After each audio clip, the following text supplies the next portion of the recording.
Welcome to this explainer. Today, we're diving straight into an ancient, but honestly incredibly relevant historical account from 2 Kings chapter 16.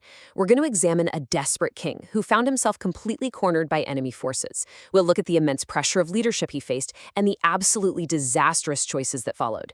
When you really get into the source text, it reads a lot like a tense political thriller, but mixed with a profound tragedy. So we're going to unpack exactly what went wrong and see how a singular moment of panic led to devastating, long-term collateral damage for an entire nation. So, right off the bat, you have to ask yourself, what happens when a leader gets so laser-focused on immediate, temporary survival that they're willing to completely compromise their foundational, sacred values? To understand the profound damage of King Ahaz's reign, we really have to look at the immediate, terrifying crisis he was facing from his neighbors. As we map out these events, we're going to see a masterclass in how short-term political calculations can just completely unravel a nation's spiritual legacy. Okay, let's get into part 1, a king's desperate choice. Let's lay down the historical context here. Picture this. You are just 20 years old, and you've just taken power. That was King Ahaz. But the text tells us right out of the gate, he did not do what was right in the sight of the Lord. Instead of following the path of his ancestor David, he engaged in some truly horrifying practices, like making his son pass through the fire and burning incense in the high places. Well, it wasn't long before Rezin, the king of Syria, and Pekah, the king of Israel, marched up and laid an intense siege to Jerusalem. Imagine the sheer panic. Ahaz is trapped, he's besieged, and he is completely terrified. This pressure forces a rapid, fateful sequence of events. He needs a way out, and he needs it right now. Which brings us to part 2, the Assyrian alliance. Staring down an impossible siege, Ahaz looks past his immediate enemies and sets his sights on the reigning superpower of the region, Assyria. The historical account records Ahaz sending messengers to Tiglath-Pileser, the king of Assyria, with this exact, honestly staggering plea: "I am thy servant and thy son. Come up and save me." Just pause for a second and think about those words.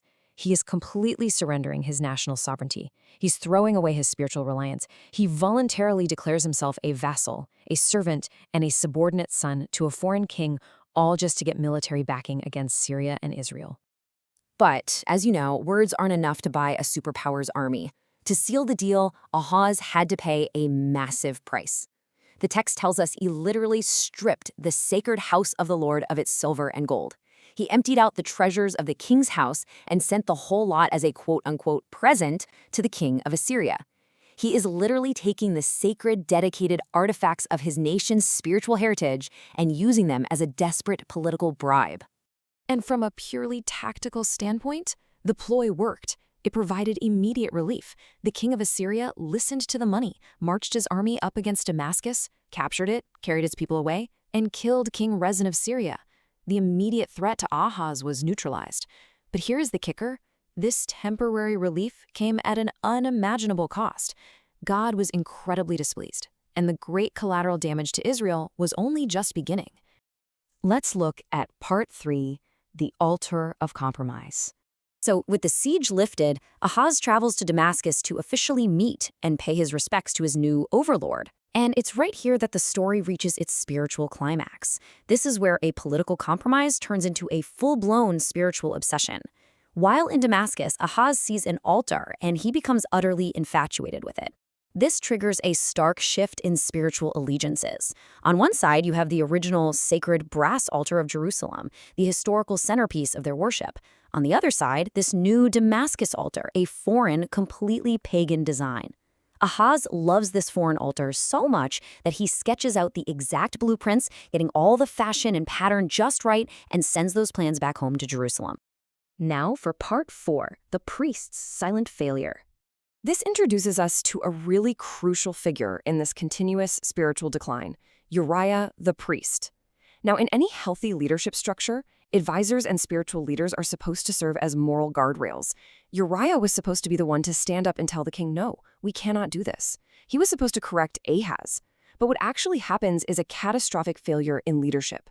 Step 1, Uriah receives these pagan blueprints. Step 2, instead of pushing back, he builds the altar exactly to those foreign specs. Step 3, he completely readies it, setting it up in the temple, before Ahaz even gets back. Uriah becomes a silent enabler. He completely failed to keep his role. the absolute tragedy of this failure is captured perfectly in this quote right from the text. Thus did Uriah the priest according to all that King Ahaz commanded.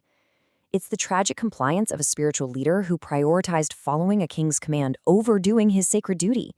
By staying silent and just following orders instead of correcting the king, Uriah paved the way for immense collateral damage and the total hijacking of the nation's spiritual legacy.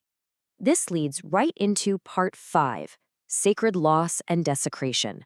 So, with his priest's total backing and absolutely no one to check his worst impulses, Ahaz begins this systemic, heartbreaking dismantling of Israel's spiritual legacy. The details here are just staggering. When he gets back, he takes the original sacred brass altar and literally shoves it aside to the north, casually saying he'll just use it to inquire by. He then commands Orijah to perform all the massive daily sacrifices on this new pagan replica. But it gets worse. He mutilates the beautiful, historic temple artifacts. He cuts off the borders of the bases. He removes the sacred labor. He even takes down the Great Sea, that massive bronze basin, off the backs of the brazen oxen that supported it, and just dumps it onto a stone pavement. It's a complete, systemic desecration of everything sacred, all just to appease and emulate Assyria. Finally, part 6, the true cost of relief. Ahaz started out by paying off an empire to save his city, but he ended up surrendering the very soul of his nation. The text summarizes his reign with this heavy, fractured legacy. It explicitly states that Ahaz made all these destructive changes, turning away from the house of the Lord, quote, for the king of Assyria. Ahaz ultimately died, leaving his son Hezekiah to inherit a spiritually desecrated, deeply compromised kingdom. He successfully traded his nation's sacred values for fleeting political survival, instituting a continual spiritual decline that fundamentally broke the identity of his people. Which leaves us with this final, provocative thought. What is the true cost of temporary relief when leaders compromise and their advisors stay totally silent? The story of Ahaz and Uriah isn't just some dusty ancient history. It's a timeless warning.